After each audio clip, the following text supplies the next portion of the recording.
Более 2 миллионов человек планируют привить от гриппа в Башкортостане в этом году. Такие данные сообщили в региональном министерстве здравоохранения. Вакцинации подлежат не только пожилые, но также беременные, дети в возрасте от 6 месяцев, школьники и представители различных профессий. Обсудим это прямо сейчас в программе «Интервью» в эфире Башкирского спутникового телевидения. Сегодня вместе с нами врач Республиканской клинической инфекционной больницы Татьяна Майорова. Татьяна Георгиевна, здравствуйте. Здравствуйте. Башкортостан уже получил 2 партии вакцин. Расскажите, пожалуйста, что это за вакцины, как организована в целом работа? В целом работа идет планово, запланирована эта вакцина профилактика ежегодная проводится. В настоящее время она проводится в более ранний период в связи с вспышкой ковида, так как есть опасность микст-инфекции, именно ковид-инфекции и грипп-инфекции. А так это обычная вакцина ежегодная, вакцина профилактика. Но существуют какие-то изменения в этом году, новшества, появились мобильные пункты, где есть возможность обратиться, не ходить в стационар или там иметь поликлинику на амбулаторный прием, а явиться на этот мобильный пункт, вас посмотрит врач, оценит противопоказания и показания и, возможно, вам сделать прививку от гриппа. То есть они стали более доступны. Добавлю к вашим словам, что до 11 октября можно будет обратиться в мобильные пункты. В Уфе они будут расположены на территории торгового центра «Акварин» в микрорайоне Норс, в парке культуры и отдыха Кашкадан, в гостином дворе, а также в городском парке «Волна» в микрорайоне Затон. Это все находится в Уфе. Какая вакцина от гриппа используется? Ну, непосредственно называть вакцины мы не можем. Я могу сказать, что все вакцины, которые поступают в наши прививочные пункты, все имеют необходимую лицензию и безопасны.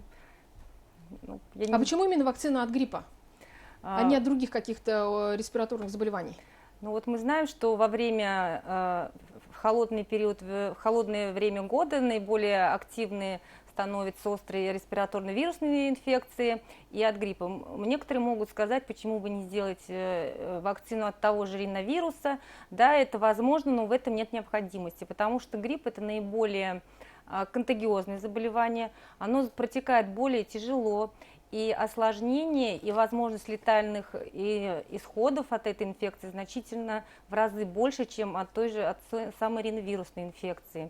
К тому же грипп может тяжело протекать не только у, как мы говорим, группа риска – это пожилые люди с хроническими заболеваниями, но также и молодого работоспособного населения. То есть прививаться необходимо всем, а не только людям из группы риска. Какие есть противопоказания? Противопоказания, я уже говорила, это лица старше 65 лет, лица, имеющие хронические заболевания со стороны легких, сердца, почек, печени, какие-то аутоиммунные заболевания. Но чтобы сделать прививку именно этой группе риска, надо проконсультироваться с терапевтом, конечно же, со своим лечащим доктором. К тому же еще, да, считается группа риска высокая, это дети дошкольного возраста и беременные. Почему? Потому что у них возможность развития более тяжелой формы гриппа и развития осложнений. И летальных исходов в том же числе тоже. У них больше риск. Татьяна Георгиевна, прививка снижает уровень заболеваемости в 1,5 раза. Это вот оценка специалистов. Как это работает? Прививка работает, как мы говорим, создается таким образом коллективный иммунитет. То есть коллективный иммунитет, он формируется за счет чего? За счет того, что среди общего числа населения какой-то процент населения становится иммунным.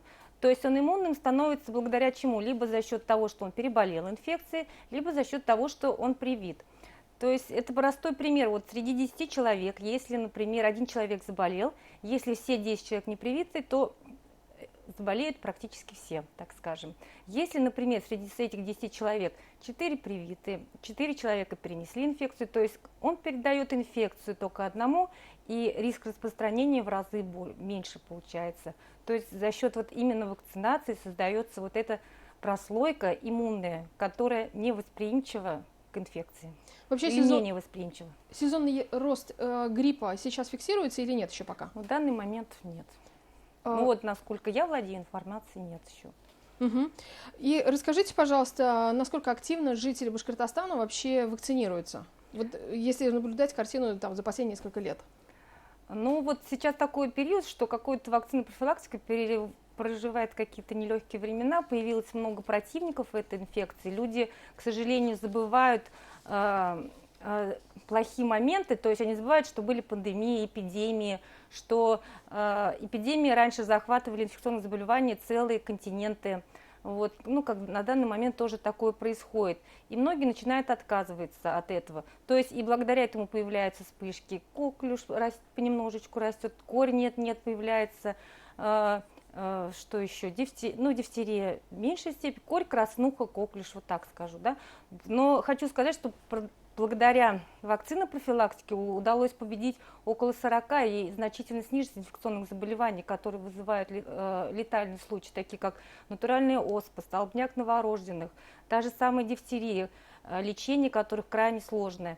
То же самое касается вот и гриппа. Вы уже рассказали отчасти про коллективный иммунитет, да? Вот вообще есть ли необходимость, чтобы целыми предприятиями приходили на вакцинацию? Ну, я считаю, что да. Ну, как я приводила пример, если, например, в коллективе заболеет один человек, то есть риск заболевания около 90% этого коллектива, потому что вирус очень контагиозный, передается, он становится заразным в последние дни инкубационного периода, когда человек считает себя не больным, и у него есть небольшой, но такой момент, что кроме воздушно-капельного и контактный путь, то есть если капельки слизи или слюны попали на поверхность, кто-то прикоснулся, потер нос, тоже такой риск не исключается. Вот. Поэтому я считаю, что нужно стараться всем это сделать. Вот сейчас в условиях борьбы с коронавирусом, как выстроена работа, да, чтобы, может быть, по записи проводить или еще каким-то образом, чтобы было удобно и врачам, и пациентам? В плане гриппа вы имеете? Да. Но я знаю, что в школах проводят это тоже непосредственно. Если школа имеет лицензию, там проводят это, антипрививочная кампания идет. В поликлиниках активно вызывают, обзванивают наиболее опасных. Вот я могу сказать по своим родителям, что им звонят, говорят, приходите на прививку, они добросовестно идут. Если это организованные коллективы, такие как вот школы или медучреждения, тоже также планово вызывается на прививку, и всем проводится вакцинация. А вот движение антипрививочников, вы тоже отчасти уже это прокомментировали. В Башкортостане насколько оно сильное? Ну, насчет этого я не могу особо сказать, но радует то, что все равно в большинстве случаев население все-таки, вот даже какие-то исследования проводились, на 90% по поводу прививок все-таки обращаются к врачам. И врачи в основном, большинство, я думаю, тоже думаю, 90% за прививки. Ну и в завершении нашей программы, Татьяна Георгиевна, все-таки еще раз, почему нужно вакцинироваться и вот алгоритм действий для телезрителей башкирского спутникового телевидения.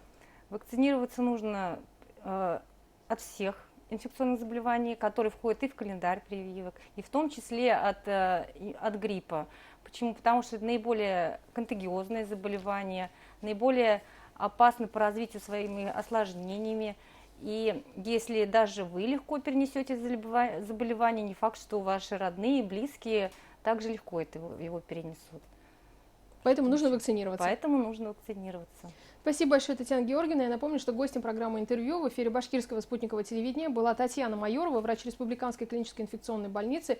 И мы говорили о вакцинации в Башкортостане. В этом году ее должны пройти около 2 миллионов человек. Оставайтесь на БСТ.